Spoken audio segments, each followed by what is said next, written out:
2 at 6, Little Flock City Council voting this week to fire Police Chief Shawn Hollis. Comes after an investigation into the department raised some questions for the city about Hollis's leadership. 5 News reporter Kayla Davis gives us the full details of that termination. According to documents provided to 5 News by Little Flock Mayor Jeff Van Sickler, a citizen emailed him to express, quote, concern and aggravation about his arrest by Little Flock police in 2024 over an accusation of trespassing. Van Sickler says this led him to ask the Benton County Sheriff's Office, or BCSO, to investigate the department's handling of the case. BCSO's letter to the city says Little Flock PD did not attempt to interview with the accused party before seeking a warrant for his arrest, nor did he pursue an investigation to confirm if the suspect was in the area at the time he was accused of trespassing. The Sheriff's Office report also says by leaving important evidence out of the probable cause affidavit, the officers may have opened the city up to potential lawsuits for civil rights violations. The letter reads in part, quote, officers at Little Flock PD lack basic investigation skills. Immediate attention to training and accountability is needed. It's my opinion that Little Flock Police Department is, at best, exhibiting substandard police procedures in the way they investigate criminal complaints and respond to the community. Following the investigation, Mayor Van Sickler and the city attorney say they believe it was best to make a change in leadership. On February 28th, Mayor Van Sickler gave Hollis the option to resign, which he declined, leading to his termination. The next week, Hollis submitted an appeal to the city council requesting reinstatement. His appeal letter reads in part, quote, I have not received any disciplinary actions during my tenure as a supervisor or chief of police. In fact, I recently received a passing evaluation just a few months before my termination. It is difficult to understand how my leadership abilities could have deteriorated so drastically within such a short time, especially without any prior indication of concern or corrective action. On March 10th, a special city council meeting was held to make a decision. Hollis's reinstatement was denied. For now, Sergeant Donald Davis serves as the acting interim chief. In Little Flock, covering news where you live, Kayla Davis, 5 News. The Sheriff's Office report also suggests the police department needs more structure systems to handle Freedom of Information Act requests and donations from citizens, saying FOI violations could lead to civil lawsuits for the city. Benton County Prosecutor's Office now confirming 9 people face capital murder charges for the alleged shooting and killing of 41-year-old Andres Fonseca in Rogers. 5 News reporter Jacob Luthi joining us now in the studio with the latest developments on this case. Jacob. Yeah, Darren, at least 5 of the suspects are juveniles, and Benton County Prosecuting Attorney Brian Sexton says a trend of juveniles in the county being charged with serious gun crimes is alarming. Felt like there was more than enough proof for us to file the information and to begin the process on the adult side. 9 individuals, at least 5 of whom are juveniles, face capital murder charges in connection to a shooting that happened after midnight Saturday on South B Street in Rogers. I think we're getting close to the active end of the investigation.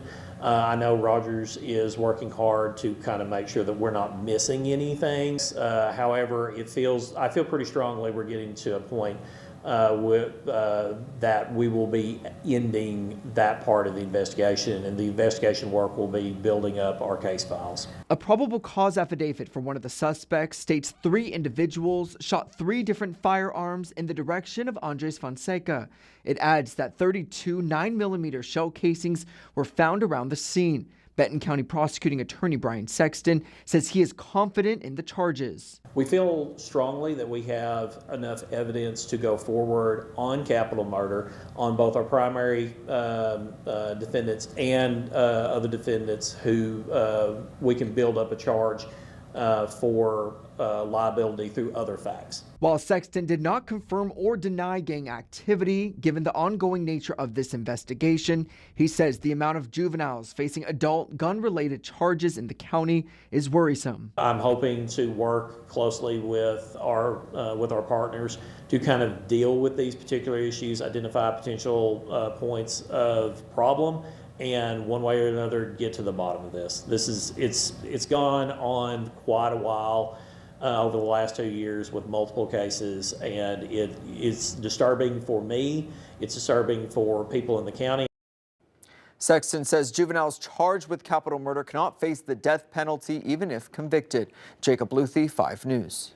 All right, Jacob, thank you. You can find all our coverage and follow updates on the case with the free 5 News app.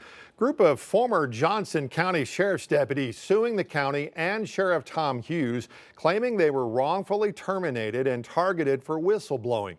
5 News reporter Jose Carranza spoke to the attorneys representing the deputies and brings us this story.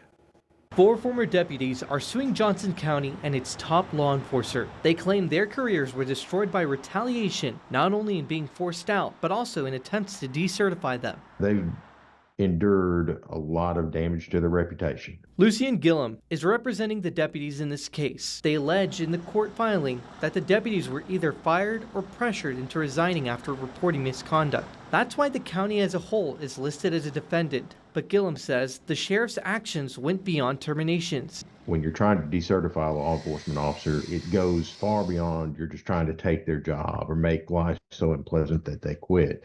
You were literally trying to take their entire career away as a law enforcement officer. The 13-page complaint outlines many claims that deputies say they faced after Sheriff Hughes' appointment by the Quorum Court. The case also lists a sheriff's wife and a resident running a social media page as defendants. Gillum says posts they made defamed his clients. They'd like their names cleared. They'd like the people's business done in Johnson County, and they want to be compensated for what all they've been through, which is a lot. The deputies seek $1 million each in damages, a public apology, cleansing of their personnel files, and retractions of publications involving the deputies. Gillum says it could be up to 2 years before a trial. Sheriff Hughes declined to comment, but did say he has not yet been served paperwork in the case. In Johnson County, covering news where you live, Jose Carranza, 5 News. Criminal Justice Expo today in Fort Smith aims to change outcomes for people struggling. It's called the Arise Expo. Organizers say legal help will be on hand, helping do work everything from housing assistance, criminal record sealing, and warrant amnesty. Sometimes you just don't know how to navigate those gaps. You don't have a roadmap. You don't know who to ask or even what to ask at those times. So it's essential to have everything in one spot so you can be led to the next watering hole. The Arise Expo also featured a second chance job fair and panel discussions with mental health professionals and law enforcement officers.